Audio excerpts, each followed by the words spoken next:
Now, we all know that the setup is one of the most important parts to get right of the golf swing before you initially take that club away, but there's one part of the setup that is very commonly overlooked and could cause the majority of your frustrations. If you want to know more, well, stay tuned. This video is really going to help. Let's get stuck in.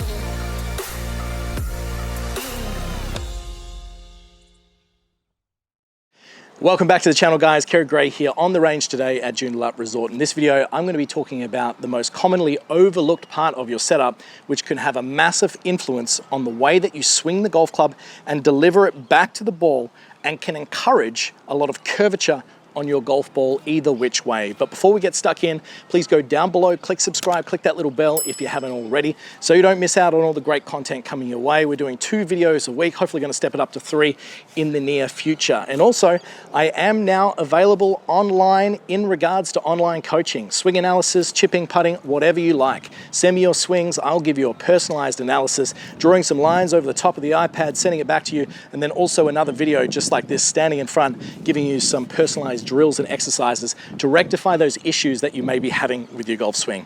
But in today's session, we're going to be talking once again about the most commonly overlooked part of your setup, which can have a massive influence to the way that you swing the golf club.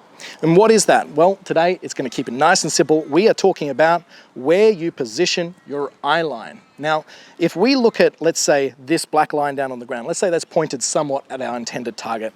If I was to set up to the golf ball in such a way where my eye line was matching that, well, therefore, if I was to tilt my head on its axis, I would see a straight line to the target.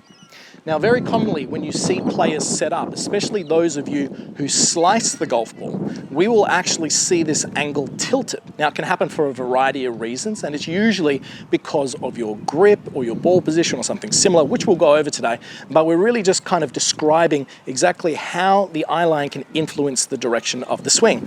So if I set up to the ball in this fashion here, and then I actually tilt my head in this direction, well, you can see that this orange stick is now pointing over into the left trees. Now, if you imagine that you get very used to seeing the golf club work in some sort of direction out of your peripheral vision, and you were to then set up to the golf ball with your eye line tilted, well, now that straight line will tend to move across and out away from the golf ball. If we then translate that into a shot, what you'll tend to find, if my head is tilted in this direction, that the swing will move out, which will then cause it to generally come too far down and across the ball, therefore encouraging more of a slice for the right-hander. Once again, very common that you see. Now, why would that possibly happen? Well, if I set up to a golf ball at the end of this line here, let's look at some of the effects that can happen as a result of a poor setup. Well, if I have a weak grip, for example, that will drop my left shoulder low, and that will move my head in such an orientation that it will move it more towards the target. Also, if I have my ball positioned too far forward, my shoulders are going to tend to open themselves up, which once again from this angle, you can see my body tends to shift more towards the target in that direction. From the down the line view, if I do the same thing, we set up like this, and I put that club across my eye line, and then I tilt my body in this direction, well, now all of a sudden it's going in the trees. If I get this weak left hand grip, you can see my shoulders are aiming left, or if I place that ball position too far forward, you can see exactly the same thing. It's going to encourage this club to work too far across the line. If I hit one, let's see what happens. So all I'm doing is I'm making my grip weaker, so getting my left hand more under, and then also I'm moving the ball position more forward, as you can see here, and then from there I make the swing. Club went out on the way back and across on the way down. It crashed into the ground, gave us quite a steep divot, and that would ensue or encourage a slicing of the golf ball for a right-hander, or where it curves too much from left to right. So let's say if I was doing the opposite, I'll grab my stick again, we set up to it in this fashion here. If I'm a player who tends to hook the ball, there's a good chance that your eye line is tilted out to the right in this direction. And a hook, whereas the club is traveling too far out to the right of the target, generally starting right and curving left, not the big old ugly pull hook where it starts left and continues into the bush. So we're just keeping it nice and simple here. If my eye line is tilted more out to the right, generally we're going to see that golf club, or want to see that golf club, come more from the inside. So if I set up here and I tilt my eye line over in this direction, the straight line is going to feel like it works straight around my body in that direction. Now, what could encourage this? this? Well, the same thing as what we were talking about in regards to having a weak grip and the ball position forward will encourage that out to in. If I have a very strong grip and the ball position back, now all of a sudden my head is tilted on too much of an angle. Now, when we think about what players struggle with, generally they're either good with their irons and poor with their driver, or good with their driver and poor with their irons. And this has a direct correlation to usually the way that they orientate their body.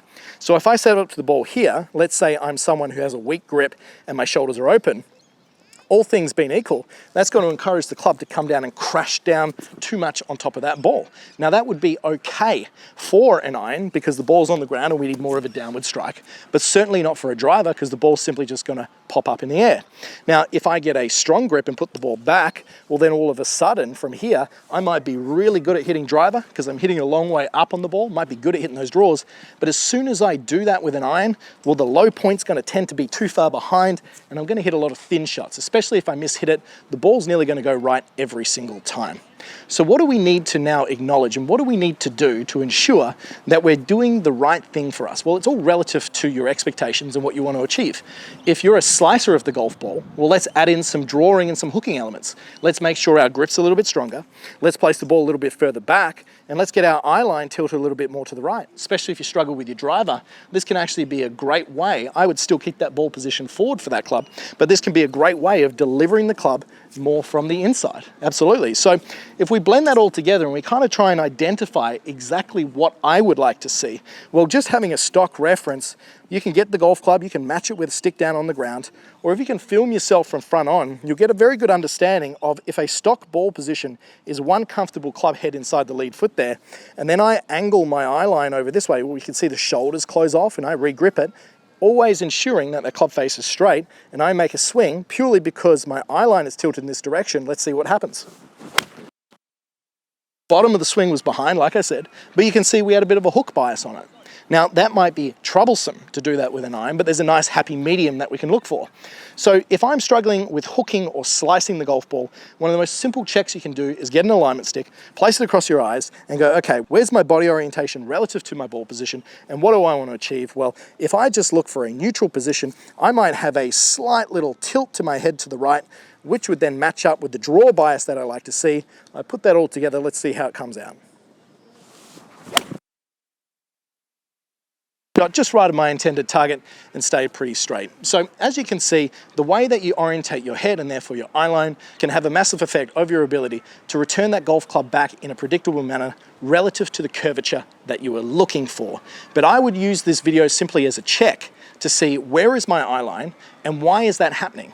Work back from there, reverse engineer it. Is my eye line tilted way out to the right because I've got a very strong grip and my ball position's too far back? Or is it the other way around? It's a great way to identify and diagnose exactly what you're doing and maybe give you a clue of how to fix it. So I hope you've enjoyed today's video. If you've got any questions at all, please ask me below. But until next time, I'm Kerry Gray. Thanks for watching.